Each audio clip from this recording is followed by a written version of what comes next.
Assalamualaikum warahmatullahi wabarakatuh. Salam sejahtera untuk kita semua. Berikut saya dan rekan saya akan menjelaskan tentang materi teori bermain. Yang pertama, teori Information Processing Model.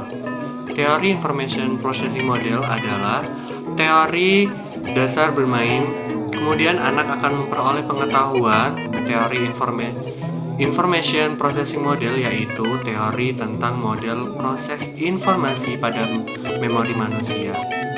Teori ini memandang memori manusia yang bekerja seperti memori komputer.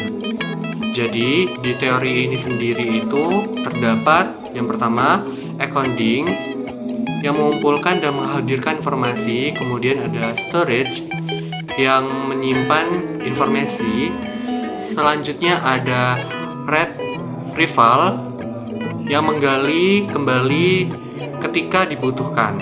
Jadi seperti mengingat informasi yang telah diberikan. Dan kemudian ada kontrol proses, yaitu pengendalian.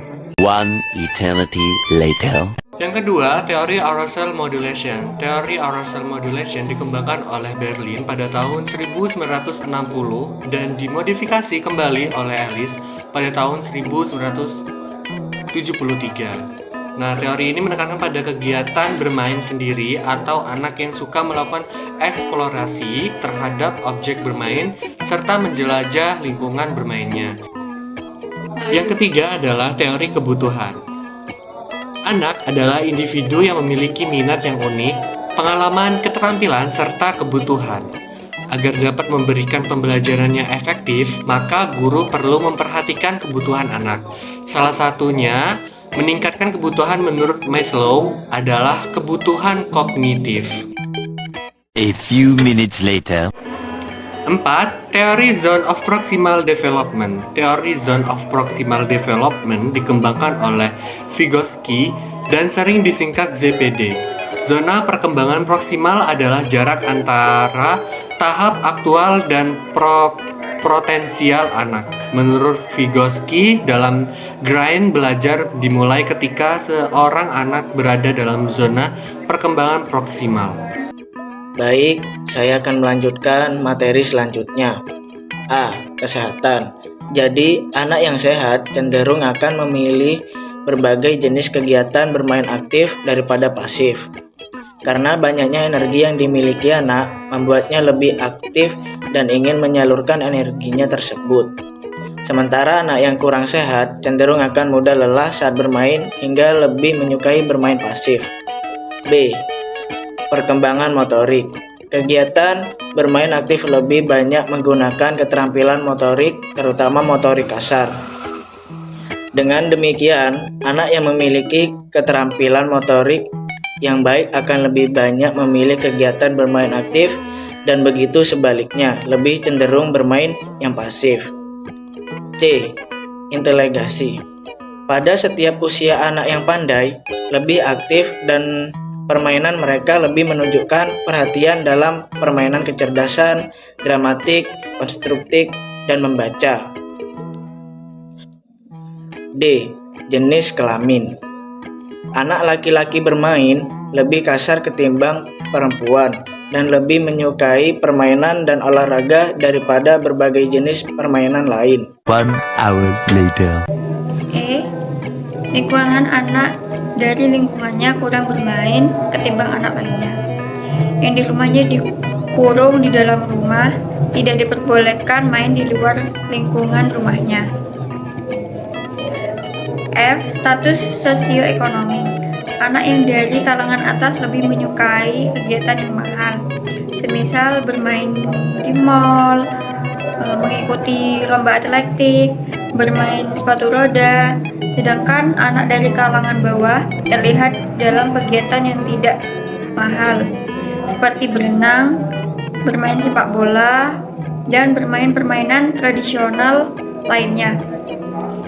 Di sini, kelas sosial mempengaruhi buku yang dibaca dan film yang ditonton anak, jenis kelompok, rekreasi yang dimilikinya, dan supervisi terhadap mereka. G. Jumlah waktu bebas. Jumlah waktu bermain terutama bergantung pada status ekonomi keluarga. Semisal, seperti membantu tugas keluarga, membersihkan rumah, dan kegiatan yang menghabiskan waktu mereka. Di situ anak bakal merasa kelelahan dengan tugas itu. Yang H, peralatan bermain. Yang dimiliki anak memengaruhi permainannya, misal boneka dan binatang buatan mendukung permainan pura-pura. Banyaknya balok, kayu, cat air, dan lilin mendukung permainan yang sifat konstruktif. 24 hours later. Baik, saya akan menjelaskan materi yang terakhir, yaitu resiko bermain. 1. Kecenderungan dan kemungkinan menyakiti atau melukai. 2. Tingkat keparahan dan kemungkinan. Pertama. 3. Seberapa besar manfaat atau hasil yang diperoleh dari kegiatan bermain. Jadi, dalam bermain, anak dapat mengembangkan motorik kasar dan motorik halus, meningkatkan penalaran, dan memahami lingkungannya. Membentuk daya imajinasi, daya fantasi, dan kreativitas. Melihat anak-anak terlibat dalam bermain beresiko membuat kita sadar bahwa mereka lebih mampu dari yang kita bayangkan. Ketika diberi kesempatan, bahkan anak-anak yang lebih kecil pun memperlihatkan kemampuan nyata berkait pengelolaan resiko dan mengukur sendiri batas mereka. Peran kita sebagai pengasuh adalah memberikan kebebasan untuk menjelajah dan mendukung mereka mengelola bahaya sungguhan yang bisa nyata-nyata dan secara serius mengancam keselamatan mereka. Contohnya, murid-murid diizinkan memanjat pohon, membangun benteng, mengayuh sepeda, apapun yang mereka inginkan.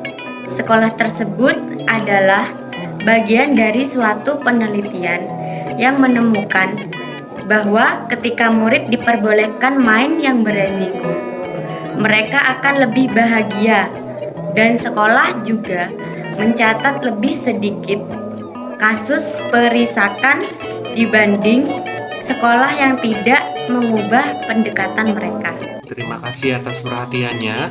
Tugas ini dapat berjalan dengan baik dan lancar disusun oleh Saiful Anwar, Firman Kurniawan, Nani Nurhusiati, dan Vira Yunita Alfianti. Dosen pengampu pada tugas kali ini diampu oleh Ibu Ratna Dwi Ade Chandra MPD. Terima kasih. Wassalamualaikum warahmatullahi wabarakatuh.